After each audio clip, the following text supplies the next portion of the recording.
Oke, halo semuanya, selamat datang kembali di mata kuliah pengembangan sistem informasi dan aplikasi IoT. Perkenalkan, nama saya Baihaki Asari Lubis dengan NIM 31221070. Oke, pada pertemuan ini kita akan membahas pengenalan mendalam tentang apa itu Internet of Things atau yang biasa kita sebut itu IoT. Pertama-tama, marilah kita dalami dulu sejarah singkat IoT. Tahukah Anda bahwa perangkat IoT itu pertama di dunia ditemukan pada tahun 1980-an di Universitas Carnegie Mellon di Amerika Serikat.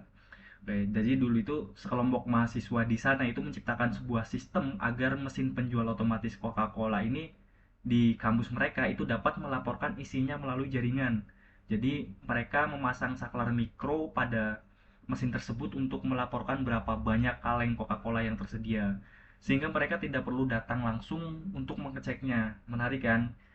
Jadi kemudian istilah IoT ini muncul kali pertama itu tahun 99 oleh Kevin Easton kalau nggak salah, yang menggunakannya sebagai judul presentasi untuk proyek sensor barunya.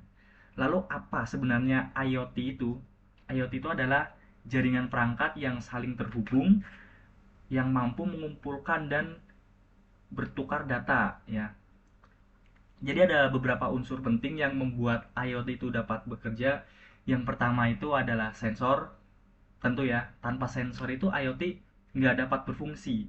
Ya, fungsi utama sensor ini untuk mengumpulkan data yang berhubungan dengan parameter yang sudah dimasukkan. Jadi berbagai jenis sensor digunakan dalam IoT. Ya, seperti akselerometer yang mengukur perubahan kecepatan dan arah, contohnya pada perangkat wearable ya, di smartwatch atau di ponsel pintar untuk memutar tampilan layar. Jadi ada juga sensor kualitas udara yang memantau tingkat polusi ya, dan sensor biomedis itu untuk mengukur tanda vital seperti detak jantung.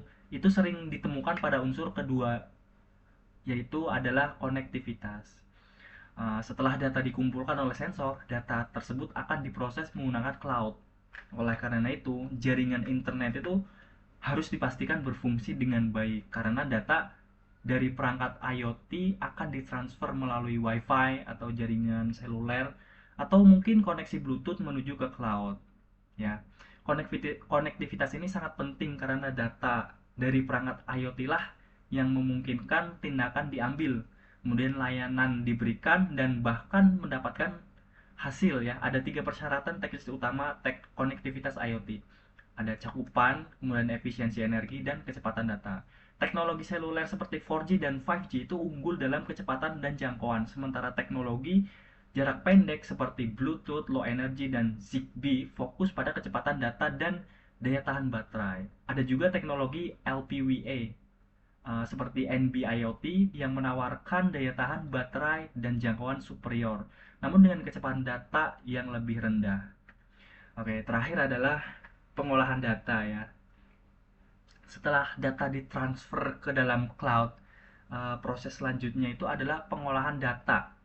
Yang mana data yang terkumpul itu disimpan kemudian diproses, menghasilkan analisis. Perangkat yang terhubung dengan IoT ini dapat menghasilkan keputusan berdasarkan analisis yang ada untuk dilakukan tindakan yang sesuai. Singkatnya itu, IoT memberikan kontribusi besar dan analisis data secara cepat dan akurat yang pada akhirnya memungkinkan pengambilan keputusan yang lebih baik. Itulah gambaran umum tentang pengenalan Internet of Things atau IoT. Semoga penjelasan ini dapat bermanfaat bagi Anda yang menyaksikan. Jangan lupa untuk terus belajar dan bereksplorasi lebih lanjut tentang topik IoT yang menarik ini. Sampai jumpa di pertemuan selanjutnya ya. Terima kasih.